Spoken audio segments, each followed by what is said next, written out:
Hey, welcome back to Trek Trav. I'm Trav. You are looking fabulous today, and I just posted a question to Reddit, not a few days ago, it's like a week ago, asking if you could change anything about Discovery other than the characters, what would you change?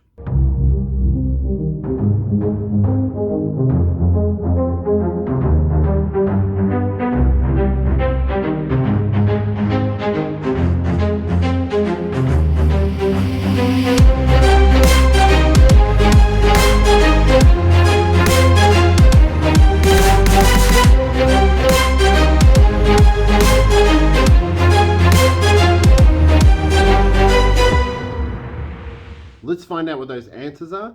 The Reddit group I chose is a little bit negative on Discovery, but we're going to pick the most reasonable answers, and I've only picked 5, with a funny one at the end, so 6. Make sure to like, comment, and subscribe if you want to see more Reddit videos. So a gentleman called the Maltese Falcon wrote, "The writers and producers." Oh, yes. I hate this. It is revolting. More? Please. He's clearly an unbiased person. But underneath him by Joseph W.B. is, "And cinematography. Stop with the endlessly circling cameras and shaky cams. But this is a far, far lower priority than the decent writing." The Walter Falcon says, "Let's be perfectly honest, the shaky cam is the best thing about the show." Oh, behave! Yeah! Obviously, these people haven't seen modern cinema because modern cinema has a lot of shaky cam because it increases the reality of the show. What do you think? Write it in the comments. Let's look at the next comment. "Burnham should have been adopted by another Vulcan family." Obviously, once again, not a positive review of Michael Burnham. And we do see this a lot in this Reddit thread. You can check it out when you get time. Basically, the feeling that Michael Burnham is so central and so focused on in the show that it takes away from other characters. It does come across as being a little bit odd that she being the focus. Picard has the same thing. He is the focus. So I think they've retconned that in season 3 and 4. But the response to that is, this was such a waste. They basically added these contrived connections to canon in an attempt to rope in additional viewers who know nothing about Star Trek besides Kirk, Spock, and Klingons.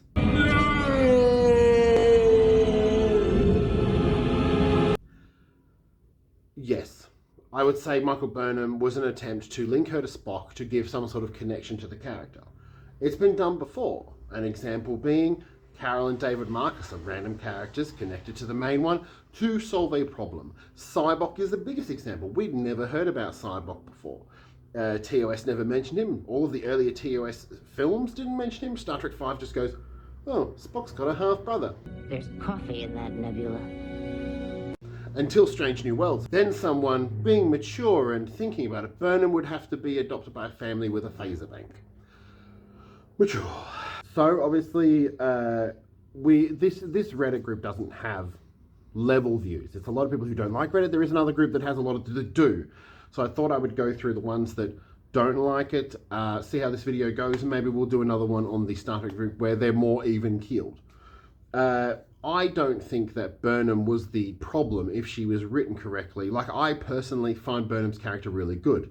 My problem was with things like end of the world events and a couple of things in terms of you didn't really get to know any of the other characters. So Good Apollo says, "The Spore Drive, I was pretty on board with season 1, but surely they could have come up with something less ridiculous as a catalyst for getting into the mirror universe."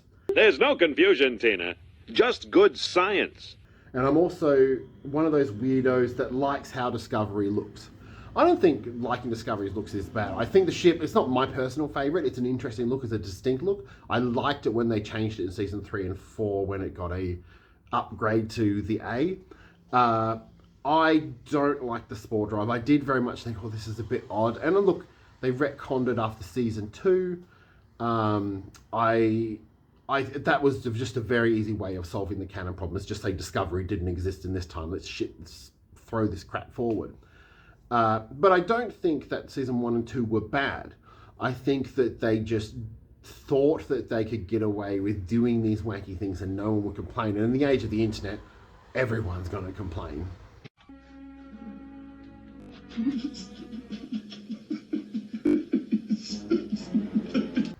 Next comment. Interestingly, another commenter, Chevron7 Deferred, mentions that he actually enjoyed season 1 and he thought it was pretty good. Season 2 he felt was mediocre, and then it went to hell. Excuse me. Your balls are showing. So this is a person who fell in love with Discovery from the beginning, which to be honest is very, very rare. In that a lot of people a lot of the older fans didn't really like it. He felt that they destroyed the show by moving to the 29th century. I personally think that it just made it a little safer to tell new stories without having to look into the entire catalogue of Star Trek.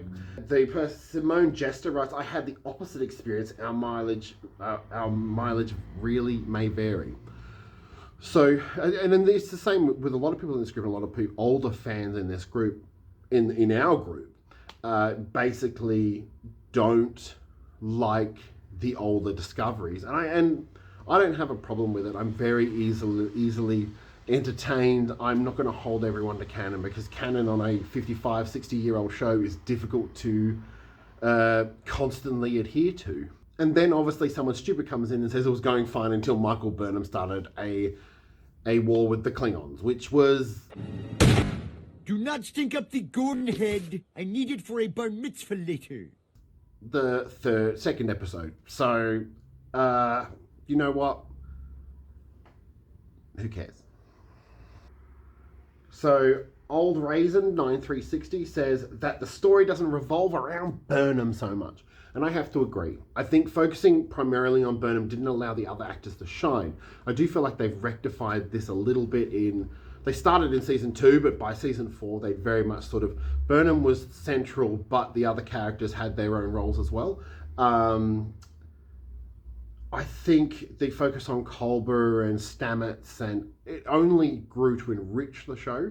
I think Discovery got better with every season, although I didn't mind season 1. So that's all our comments. I tried to keep them average for you. There's other groups where people actually love Discovery. A lot of groups within the LGBTQ community, a lot of groups within the African American community really love the representation that this show shows.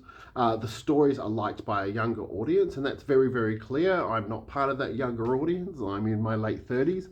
But the final comment we're going to look at today is a little bit of a music one, is Tilly to have to wear a uniform just like 7 of 9 on Voyager.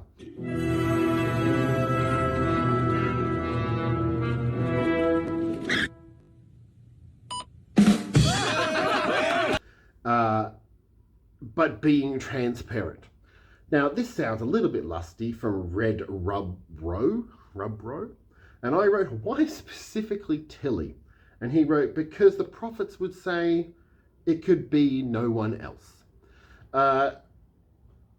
He finds Tilly attractive. I think Tilly was one of the better characters, and I was sad to see her go. I would have rather have seen someone else take a back foot. There was also mention of a Booker and Michael spin-off, which I think would have been really, really cool in that year. So make sure you tell me what you think about Discovery in the comments. Tell me if you agree with some of these comments.